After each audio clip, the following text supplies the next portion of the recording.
Hare Krishna, Hare Krishna, Krishna Krishna, Hare Hare, Hare Rama, Hare Rama, Rama Rama, Hare Hare. Hare Krishna. जय जय श्री चैतन्य, जय हो नित्यानंदा, जय अद्वैत चंद्र, जय गौर भक्त वृंदा। जय जय श्री चैतन्य, जय हो नित्यानंदा, जय अद्वैत चंद्र, जय गौर भक्त वृंदा। जय जय श्री चैतन्य, जय हो नित्यानंदा, जय अद्वैत चंद्र, जय गौर भक्त वृंदा। हरे कृष्ण। आप सभी भक्तों का बहुत बहुत हार्दिक स्वागत चैतन्य भागवत रीडिंग क्लास में। बड़ी सुंदर मोड़ पर चैतन्य भागवत चल रही है। महाप्रभु भक्ति के लक्षण प्रकट कर भी रहे हैं, लेकिन क्योंकि भक्त अभी हैं नहीं, ऐसे दिखा नहीं रहे कि वो भक्त हैं, तो उनको छुपा भी रहे हैं, बीमारी का बहाना कर रहे हैं। लेकिन अंदर से जिस कार्य के लिए उन्होंने अवतार लिया है, जिस कार्य के लिए इस संसार में आए हैं, उसकी चिंगारी धीरे धीरे प्रकट होने लगी है। महाप्रभु भक्तों को देख के अत्यधिक प्रसन्न होते हैं, और उन्हें यह भी पता है, बोल भी रहे थे कल, कि बिना भक्तों के आश्रय के कृष्ण प्रेम मिलना असंभव है।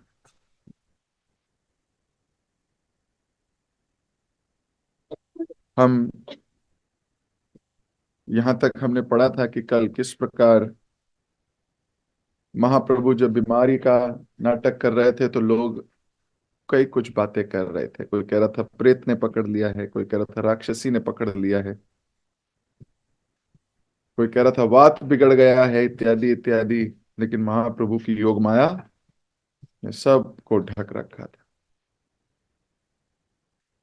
एकदम स्वस्थ हो गए थे बाद में, और जब स्वस्थ हुए तो भक्तों ने एक दूसरे को उपहार देना शुरू कर दिया, गिफ्ट देने लगे।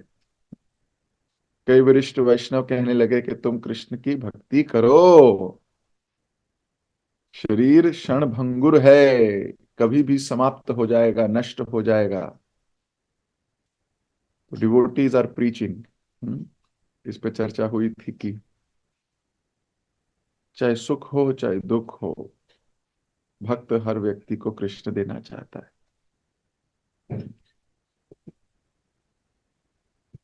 हमने यहां तक पढ़ा था। अब हम इससे आगे पढ़ना शुरू करेंगे, मंगलाचरण करके। ओम अज्ञानतिमिरान्धस्य ज्ञानाञ्जनशलाकया चक्षुरोन्मीलितं येन तस्मै श्रीगुरुवे नमः।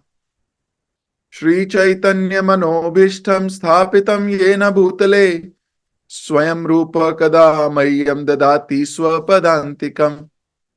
वन्देऽहं श्रीगुरु श्रीयुतपदकमलं श्रीगुरुन् वैष्णवांश्च श्रीरूपं साग्रजातं सहगण रघुनाथान्वितं तं सजीवम् सावधैतं सावधूतं परिजन सहितं कृष्ण चैतन्य देवं श्री राधा कृष्ण पादान सगन ललिता श्री विशाखान्वितांश्च। हे कृष्ण करुणा सिंधु दीनबंधो जगतपते गोपेश गोपिका कांता राधा कांता नमोस्तुते। तप्त कांचन गौरांगी राधे वृंदावनेश्वरी वृषभानुसुते देवी प्रणमामि हरि प्रिये।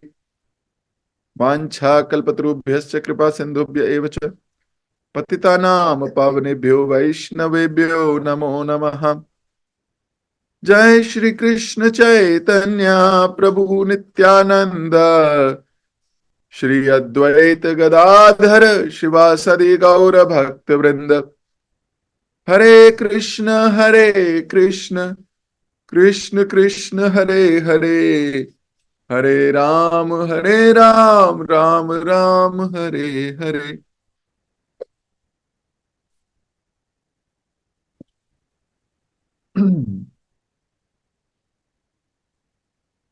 एक दिन निमाई पंडित एक जुलाहे के घर आए। जुलाहे ने पूरे आदर के साथ अपने अतिथि का सत्कार किया। निमाई ने कहा, काका, मुझे एक सुंदर वस्त्र दो। वह जुलाहा तुरंत भीतर गया और एक उत्कृष्ट वस्त्र ले आया। निमाई ने कहा, इसका कितना दाम है? जो भी तुम दे दो, उस जुलाहे ने उत्तर में कहा। निमाई ने उसकी कीमत लगाई और कहा, लेकिन आज मेरे पास कोई पैसा नहीं है। जुलाहे ने कहा, अरे पंडित, कोई बात नहीं, 10-15 दिन में दे देना। इसे ले जाओ, मन भर कर पहनो, और यदि तुम पूरी तरह संतुष्ट हो जाओ तो पैसे बाद में दे देना। निमाई ने उस जुलाहे पर अपनी कृपा दृष्टि डाली और वहां से चल दिए। वहां से वे एक ग्वाले के घर पहुंचे। ब्राह्मण होने का लाभ उठाते हुए निमाई ने कहा, काका, थोड़ा दूध दही दो ना, आज मैं तुम्हारे घर से दान लूंगा। उस ग्वाले ने निमाई के रूप में अपने द्वार पर प्रत्यक्ष कामदेव देख रहे थे। ग्वाले के परिजनों तथा मित्रों ने निमाई का पूरा सम्मान किया। उन्होंने बैठने के लिए आसन देकर हास परिहास करने लगे। स्नेहवश वे निमाई को मामा संबोधित कर रहे थे। मामा, हमारे घर आकर थोड़ा भात खाओ। एक ग्वाले ने निमाई का हाथ पकड़कर उन्हें मानो बलपूर्वक खींचते हुए कहा। यह सुनकर दूसरे ग्वाले ने कहा, नहीं नहीं, आज तुम हमारे घर आओगे। क्या तुम्हें याद नहीं कि एक बार पहले भी तुम हमारे घर आए थे? वास्तव में निमाई इस अवतार में पहले कभी उनके घर नहीं गया था। अपने पूर्व कृष्ण अवतार में उसने उन ग्वालों के घर भोजन किया था। इस प्रकार वे ग्वाले निमाई के साथ हास परिहास के पीछे छिपे सत्य को नहीं समझ सके। तब उन ग्वालों ने निमाई को दूध, घी, दही और मलाई की भेंट दी। निमाई उन ग्वालों से अत्यंत प्रसन्न थे और उन्हें आशीर्वाद देकर वहां से सीधा एक इत्र बनाने वाले के घर पहुंच गए। इत्र बनाने वाले कारीगर ने अत्यंत आदर पूर्वक निमाई का सत्कार किया और उनके चरण कमलों की स्तुति की। निमाई ने कहा, अरे भाई, कुछ अच्छे इत्र तो दिखाओ जरा। वह इत्र वाला तुरंत भीतर गया और अपने साथ सबसे सुगंधित इत्र ले आया। निमाई ने पूछा, क्या मूल्य है इसका? इत्र वाले ने कहा, तुम उसकी चिंता मत करो, जो इत्र अच्छा लगे ले लो। कुछ दिन उपयोग करने के बाद यदि तुम्हें भाए तो जो ठीक लगे सो दे देना। यह कहकर उसने निमाई के पूरे शरीर पर इत्र लगाया और वह सेवा करके अपने मन में अवर्णनीय सुख की अनुभूति कर रहा था। श्री विश्वंभर ने इत्र वाले को आशीर्वाद दिया और वहां से निकलकर एक माली के पास आ गए। अपने सम्मुख ऐसे मनमोहक व्यक्ति को देखकर वह माली विस्मित रह गया। उसने भगवान को प्रणाम किया और सम्मान एवं प्रेम पूर्वक बैठने के लिए आसन दिया। निमाई ने कहा, मुझे फूलों की एक सुंदर माला चाहिए, परंतु मेरे पास तुम्हें देने के लिए पैसे नहीं हैं। निमाई के अलौकिक रूप को देखकर माली ने कहा, तुम्हें कुछ देने की आवश्यकता नहीं है। यह कहकर वह एक सुंदर माला लाया और निमाई के गले में पहना दी। निमाई अत्यंत प्रसन्न हो गए और अपने मित्रों एवं छात्रों के साथ हंसने लगे। उस माली को आशीर्वाद देकर निमाई एक पनवाड़ी के पास आए। पनवाड़ी को लगा मानो स्वयं कामदेव उसके घर अतिथि बनकर आ गए हों। ससम्मान निमाई के पैर छूने के बाद उसने उन्हें बैठने के लिए आसन दिया और ये कहते हुए कि तुम्हारे आने से आज मेरी कुटिया पवित्र हो गई, निमाई के कहे बिना उसके लिए पान बनाने लगा। निमाई ने कहा, तुम मुझसे पैसे लिए बिना ही पान दे रहे हो, ऐसा क्यों? पनवाड़ी ने उत्तर दिया, न जाने क्यों अंदर से मेरे मन से ऐसा करने के लिए कहा जा रहा है। श्री विश्वंभर उसके सीधे सरल उत्तर से प्रसन्न हो गए। तब पनवाड़ी ने कर्पूर आदि मसाले डालकर कुछ पान बनाए और जाते समय निमाई को भेंट दे दिए। बदले में उसे महाप्रभु की कृपा प्राप्त हुई। नवद्वीप मथुरा नगरी का प्रतिरूप ही था। दैव व्यवस्था से महाप्रभु के प्रकट होने से पहले ही नवद्वीप संपूर्ण ऐश्वर्य एवं समृद्धि से फूलने फलने लगा था।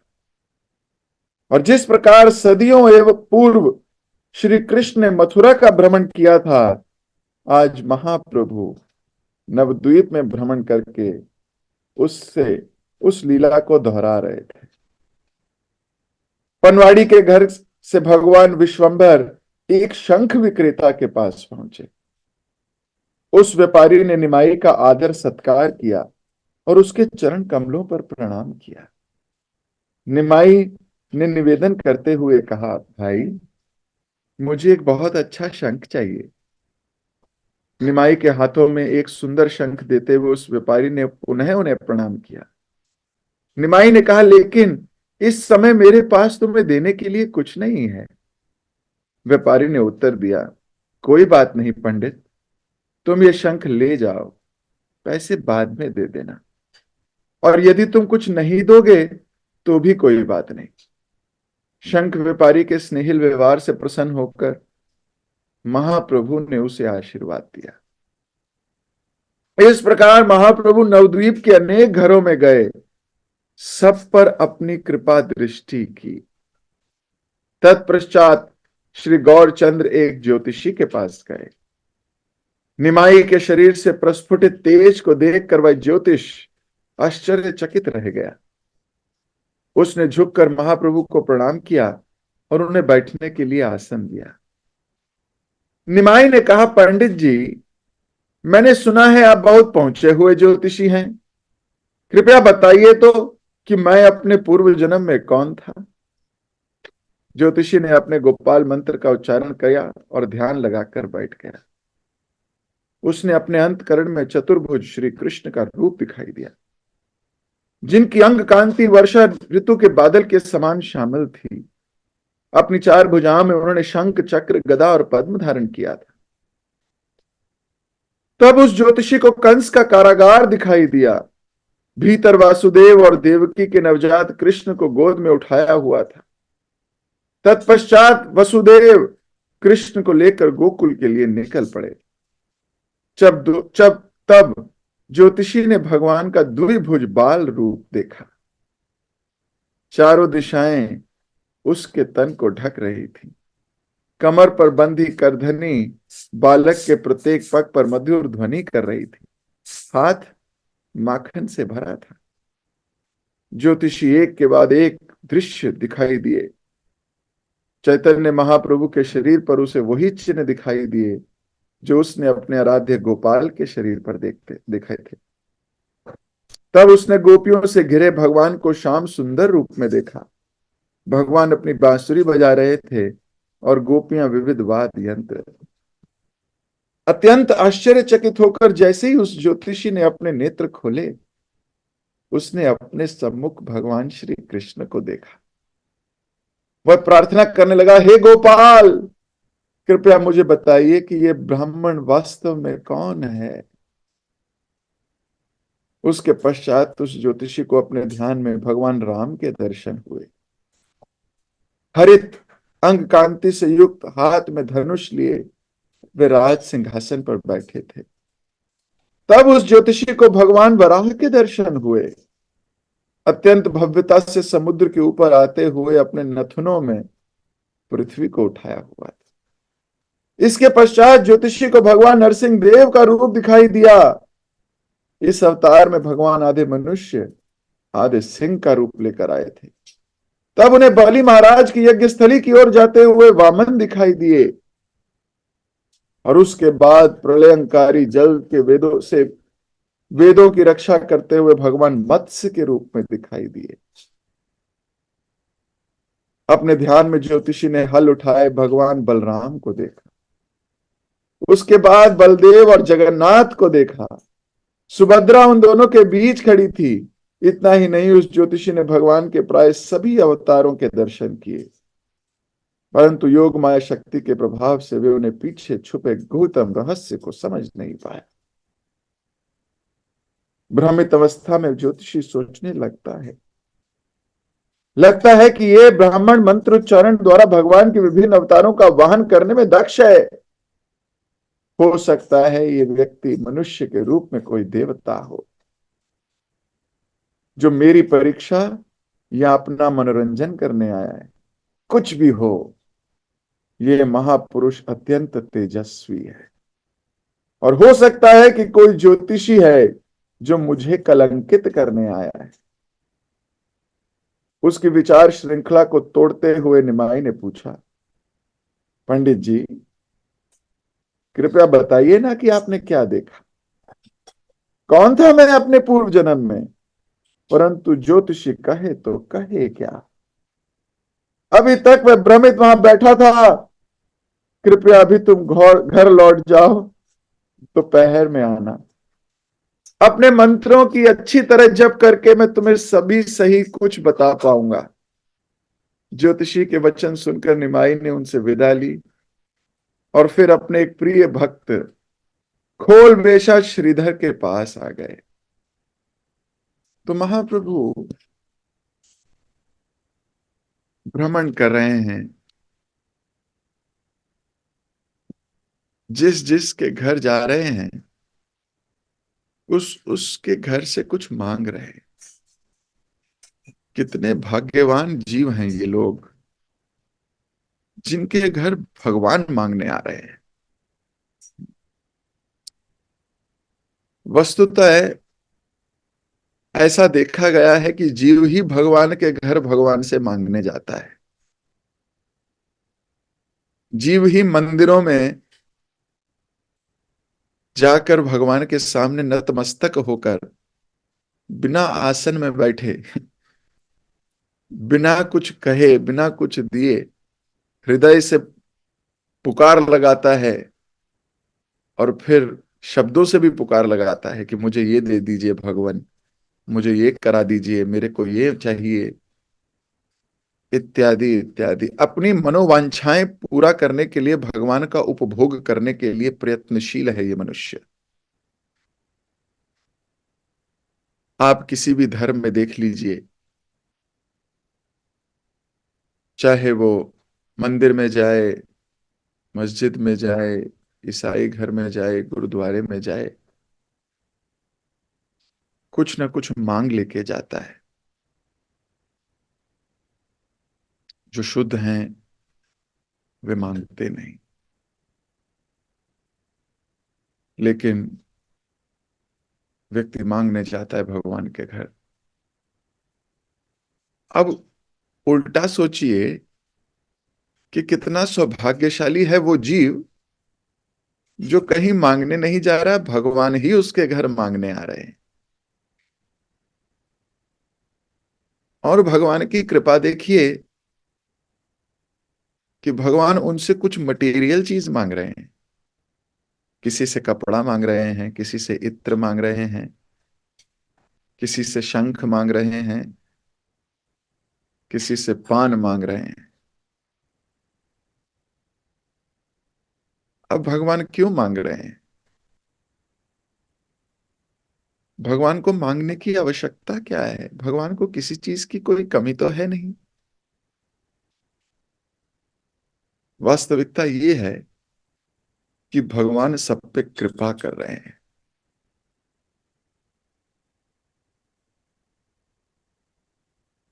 जब वैष्णव जन किसी के घर जाते हैं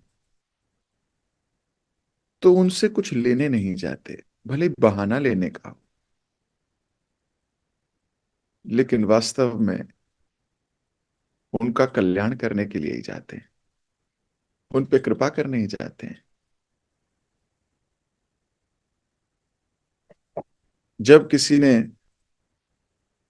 इतना आदर सत्कार किया और प्रेम से कुछ दिया, तो उसके बदले में उसे भगवान की या वैष्णव श्रेष्ठ की सेवा करने का सुकृति मिल गई, जो वो स्वयं नहीं ले रहा था। उसके जीवन में भगवान को सेवा करने की कोई अपॉर्चुनिटी नहीं थी। भगवान स्वयं आके अपॉर्चुनिटी जीव को दे जाते हैं। जगन्नाथ जी की रथ यात्रा का भी यही महत्व है। वस्तुतः है, जब व्यक्ति बीमार हो तो वह डॉक्टर के पास जाता है, लेकिन जब व्यक्ति बहुत बीमार हो तो डॉक्टर व्यक्ति के पास आता है। हम्म। जब हम बीमार होते हैं तो डॉक्टर से अपॉइंटमेंट लेते हैं, लेकिन अगर कोई बहुत बीमार है, चल भी नहीं सकता, तो डॉक्टर को कॉल किया जाता है, डॉक्टर घर आके देखता है। कहने का अर्थ है, जगन्नाथ जी निकल पड़ते हैं अपनी रथ यात्रा पे कि वो बीमार लोगों, तुम मुझे देख नहीं पा रहे, तुम मुझसे मिलने आ नहीं रहे, लेकिन मेरे दर्शन करके तुम में जो सुकृति मिलेगी, जो कृपा मिलेगी, मैं तुम्हें उससे दूर नहीं रख सकता। तुम मेरे दर्शन को नहीं आ रहे, तो लो मैं ही रथ पर चढ़कर तुम्हें वो दर्शन दे रहा हूं। जो कोई व्यक्ति देखेगा उसको सुकृति क्या, उसको तो सब कुछ मिल जाएगा। तो कृष्ण इतने दयालु हैं, पात्र अपात्र ना सोची, ना सोचते हैं कि कोई पात्र है, ना सोचते हैं कोई कुपात्र है। पात्र है या पात्र नहीं है, जगन्नाथ जी निकल पड़ते हैं कृपा देने के लिए सबको। किसी भी धर्म का हो, किसी भी जाति का हो, कोई भी व्यक्ति हो,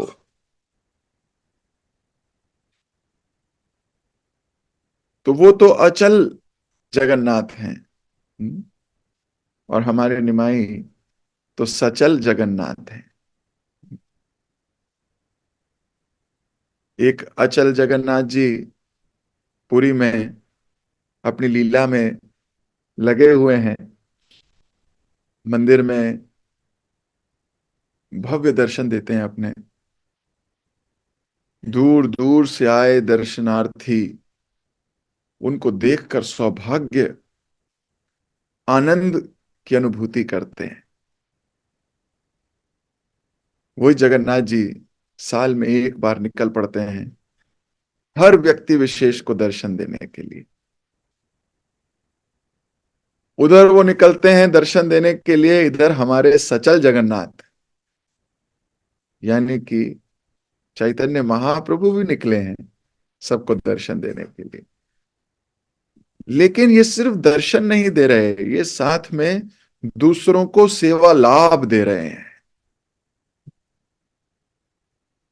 दर्शन से जो लाभ होता है वो तो होता ही है, लेकिन अगर कोई व्यक्ति भगवान की सेवा भी कर दे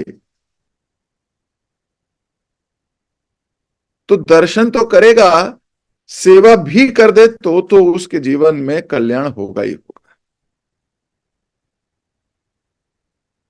भगवान अपने भक्त की सेवा कभी नहीं भूलते। अरे भगवान तो अपने भक्त के भक्त की कोई सेवा कर रहा है तो नहीं भूलते।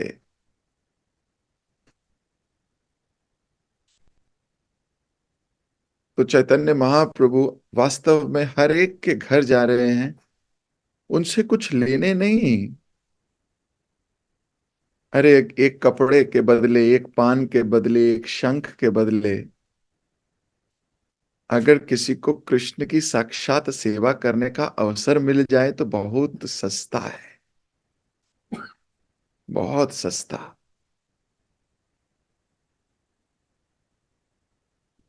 किसी वैष्णव की सेवा करने का अवसर मिल जाए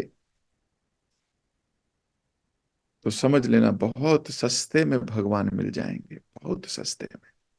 महाप्रभु यहां भक्त के रूप में हर एक के घर जा रहे हैं, और ये ज्योतिषी तो पूरा भ्रमित हो गया है।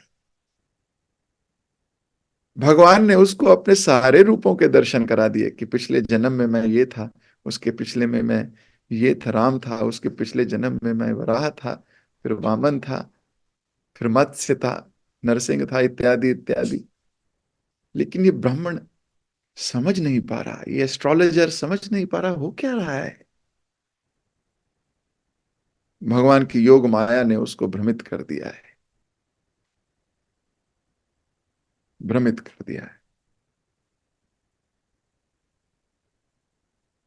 अभी भगवान पहुंचे हैं बड़े ही जबरदस्त व्यक्ति के पास। खोल बेचा श्रीधर। निमाई श्रीधर के व्यवहार से अत्यंत प्रसन्न थे और उससे मिलने का कोई ना कोई बहाना ढूंढा करते थे। कितनी सुंदर बात है। जब कोई व्यक्ति किसी के प्रति आकर्षित होता है, किसी से प्रेम करता है, किसी के व्यवहार से अट्रैक्टेड है, तो वो कोई बहाना ढूंढता है उससे मिलने का, कोई ना कोई बहाना ढूंढता है। छोटे से छोटे बहाना, दोबारा आने का, दोबारा मिलने का। कुछ सामान लाएगा तो जानबूझ के कुछ छोड़ जाएगा, अगली बार फिर आऊंगा लेने के लिए। तो ये प्रेम का बंधन है। और यहां तो आप सोचिए, निमाई स्वयं बहाना ढूंढ रहे हैं अपने भक्त से मिलने का। इतनी सुंदर लीला है। मतलब वो वैकुंठपति, वो गोलोक स्वामी, वो रसिक शेखर, वो पूर्ण पुरुषोत्तम भगवान, जिनके आजू बाजू दाएं बाएं भक्तों की असंख्य लाइनें लगी रहती हैं उनकी सेवा करने के लिए। हर वक्त लोग उनको पूजा सत्कार, कुछ न कुछ अर्पण करने के लिए पागल रहते हैं। पागल मतलब पागल रहते हैं। अभी आप देखिए, भगवान राम का मंदिर बन रहा है, संपूर्ण भारत में एक लहर सी उठी हुई है। हर व्यक्ति राममय होने का प्रयास कर रहा है। सोचिए, वो सीतापति, वो वैकुंठनाथ, वे भगवान, जिनके आगे पीछे करोड़ों लोगों की संख्या उनके दर्शन करने मात्र के लिए ललायित है, उनको देखने के लिए ललायित है, उनकी एक आरती उतारने के लिए ललायित है, उनको एक फूल अर्पण करने के लिए ललायित है। असंख्य लोग उनसे आकर्षित होके क्या क्या नहीं करने के लिए तैयार हैं। वो सीतापति, वो भगवान, वो परम पुरुषोत्तम, वो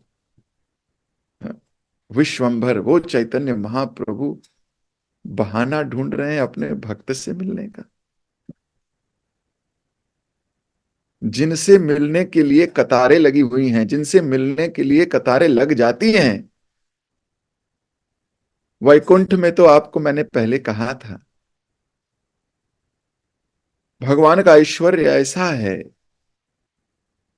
कि वैकुंठ में हर वक्त टन टन टन टन टन टन की आवाज आती रहती है। ये आवाज किसकी है? ये आवाज मुकुटों के जमीन पर टकराने की है। अलग अलग ब्रह्मांडों से अलग अलग देवतागण लाइन लगाकर भगवान का दर्शन करने मात्र के लिए झुकते हैं, जब प्रणाम करते हैं, साष्टांग प्रणाम, अष्टांग प्रणाम, जब प्रणाम करते हैं तो जब मस्तक जमीन पे लगता है तो टन टन टन ये आवाज लगातार आती रहती है। और जय विजय डंडा लेके सबको हाँकते रहते हैं, जल्दी चलो जल्दी चलो जल्दी चलो, हो गया दर्शन, हो गया दर्शन, हो गया, चलो चलो चलो चलो चलो। आप लोग कभी साउथ इंडिया तिरुपति जाइए या जगन्नाथपुरी जाइए या वृंदावन आइए, आप देखेंगे भक्तों की कतारें लगी हैं। कुछ क्षण के लिए दर्शन होते हैं, फिर भगवान के भक्त आपको हटा देते हैं, इतना बहुत है, चलो चलो जल्दी करो जल्दी करो जल्दी करो जल्दी करो।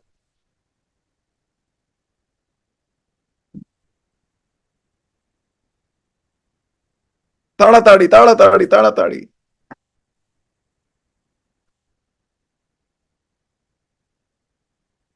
कुछ ना कुछ भगाएंगे आपको, हो गए दर्शन, भागो भागो चलो चलो। जिनके दर्शन करने के लिए असंख्य लोग बहाने ढूंढते हैं, जिनके दर्शन करने के लिए असंख्य लोग कतारें लगाते हैं, जिनके दर्शन करने के लिए लोग धन जोड़ते हैं, जिनके दर्शन करने के लिए दूर दूर से चलकर आते हैं, जिनके दर्शन करने के लिए नाना प्रकार के कष्ट झेलते हैं, वो भगवान बहाना ढूंढ रहे हैं अपने भक्त को मिलने का। और किस चीज से आकर्षित हैं? उसके व्यवहार से। हैं? क्या लिख रहे हैं? निमाई श्रीधर के व्यवहार से अत्यंत प्रसन्न थे और उससे मिलने का कोई ना कोई कारण ढूंढा करते थे। कैसे हैं हमारे भगवान? सोचिए, कोई क्यों ना इनसे प्रेम करे, मतलब कैसे ही कर सकते हैं ये? जब इतनी इंपॉर्टेंस मिल रही हो, इतना प्रेम मिल रहा हो, इतने लोग मरने को तैयार हो, लेकिन फिर भी ये व्यक्ति, ये भगवान, ये सब छोड़कर, ये सब भूल कर अपने शुद्ध भक्त के व्यवहार से प्रसन्न होकर उसकी तरफ, उसके मिलने का कारण ढूंढ रहे हो। क्या बात है, बहुत सुंदर। वे दोनों एक दूसरे से मन की बातें कहते और हास परिहास किया करते। इस प्रकार एक दूसरे के संग में वे घंटों बिता दिया करते। जैसे ही महाप्रभु श्रीधर से मिलने आते, श्रीधर उन्हें प्रणाम करके एक आसन दे देते।